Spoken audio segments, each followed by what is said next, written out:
Season 3 opens with Tommy standing in the most dangerous position of his life, in control. CTT oil. Exploration and cattle is real now. The wells are funded. The land is secured. The structure is set. On paper, it looks like a dream comeback story. But in the world of Landman, control doesn't mean safety. It means exposure. Tommy is no longer hiding behind MTechs. There's no Cammy to absorb the fallout, no corporate shield to take the first hit. Every decision now carries his name. Every failure points straight back to him, and that weight sits heavy, because Tommy knows something the others don't. The industry never lets men like him win quietly. Galino's money keeps the drills turning, but it also tightens the leash. That $18 million check didn't buy wells alone. It bought leverage. Galino didn't invest in CTT because he believes in Tommy's vision. He invested because he understands pressure.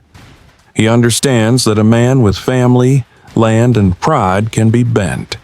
Slowly, legally, and without mercy. And Season 3 makes it clear early on. Galino is watching.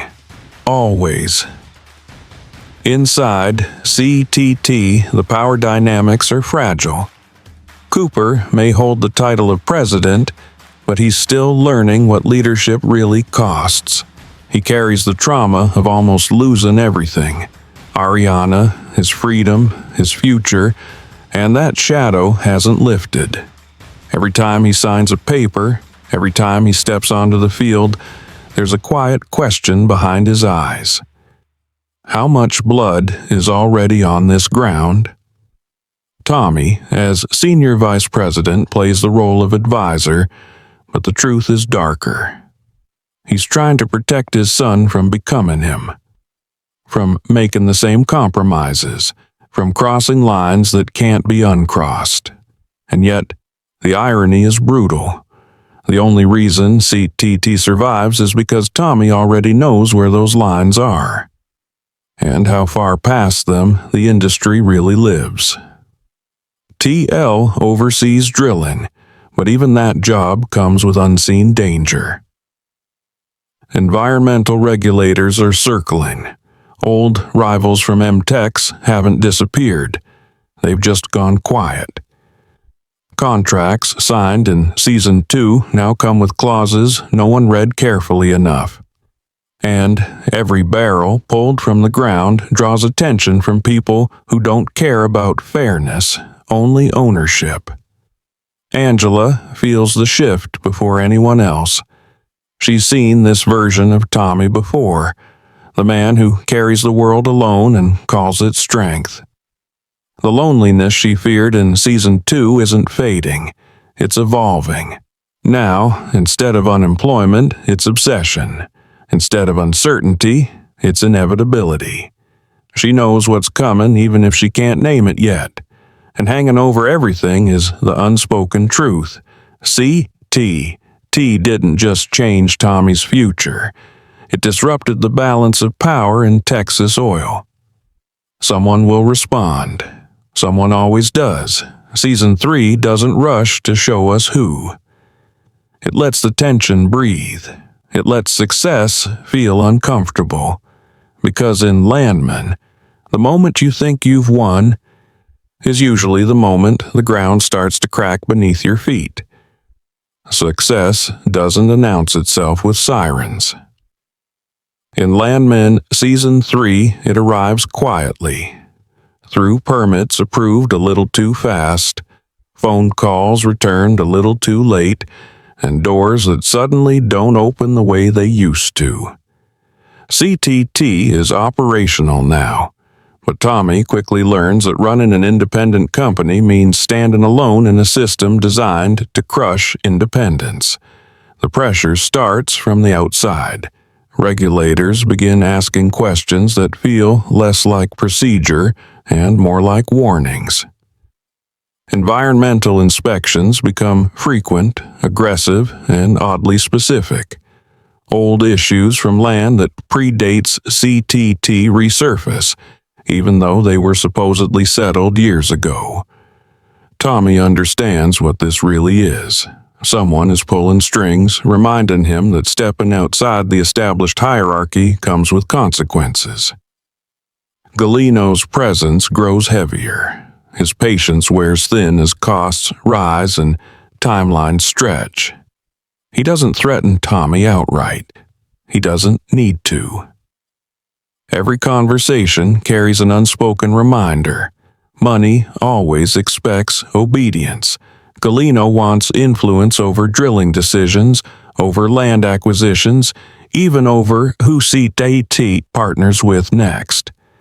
Slowly, the company begins to feel less like Tommy's dream and more like a negotiation he's losing ground in. Inside CTT, cracks begin to form. Cooper struggles with authority. Workers see him as the boss's son before they see him as a leader. Every mistake hits harder. Every delay feels personal. The confidence he showed at the end of Season 2 starts to erode, replaced by hesitation. He wants to prove himself, but the weight of expectation pushes him toward risky decisions, shortcuts that promise speed but invite disaster. Nate, handling finances, starts noticing patterns he doesn't like. Numbers don't lie, and the math says CTT is being squeezed. Service contracts cost more than they should. Insurance premiums spike without explanation. Equipment deliveries stall. It becomes clear that competitors are quietly coordinating, forcing CTT to pay a premium just to exist. This isn't business, it's punishment. Meanwhile, the past refuses to stay buried. The death connected to Cooper's case may be legally closed, but reputations don't clear that easily. Rumors circulate in boardrooms and county offices. Cooper's name becomes a liability again. People start asking whether CTT is stable or reckless, whether it's a company worth backing or one waiting to implode. Angela feels the emotional cost most clearly. She watches Tommy shut down, turning every problem into a private burden. Conversations become shorter. Silences grow longer. She's lived through this version of him before, and she knows how it ends. With distance, sacrifice, and a man who mistakes isolation for strength. By the end of this section of the season, one truth becomes unavoidable. CTT didn't enter the oil business. It declared war on it. And the industry is responding the only way it knows how, by making survival feel more expensive than surrender. Pressure changes people. By the midpoint of Landman Season 3, it's no longer about whether CTT can survive. It's about what they're willing to become to do it. Tommy starts making decisions that feel familiar and dangerous. He knows the shortcuts. He knows the favors that can be called in quietly, the rules that can be bent without breaking, at least not on paper. Every move is justified as temporary, just enough to get through the quarter, just enough to keep Galino calm, just enough to protect Cooper. But those just enough choices begin stacking up, and the ground under CTT grows unstable. Cooper senses the shift. He didn't take the president title to inherit his father's sins, yet that's exactly where he's heading.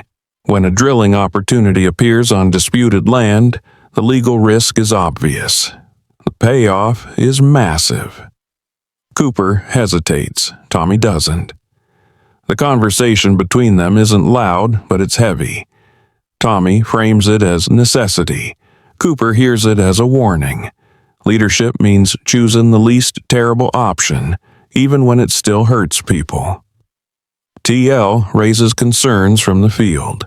Equipment is being pushed harder than it should. Safety margins shrink. Crews feel the pressure and start cutting corners. Nothing catastrophic happens. Yet. But the signs are there.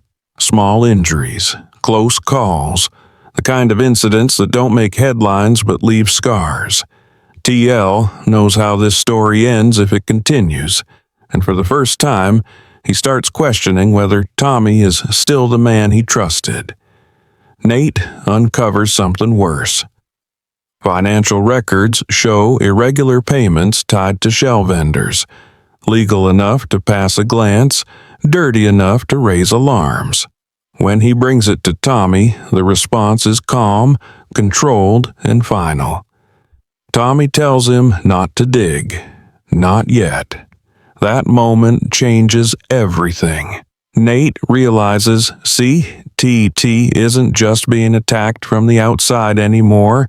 It's compromising itself from within. At the same time, Galino makes his move. He doesn't demand control. He offers help. More capital, more protection. But every offer comes with strings that tighten around decision-making power.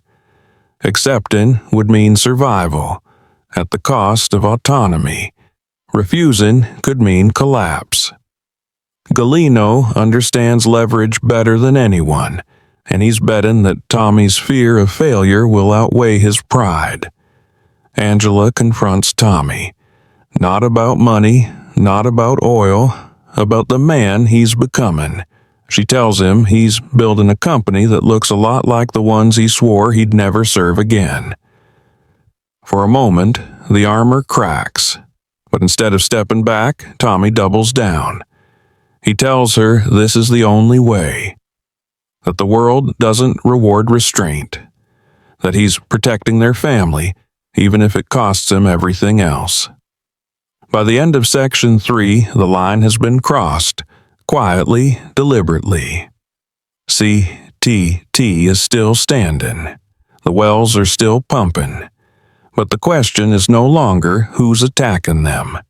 It's whether they can survive the version of themselves they're becoming.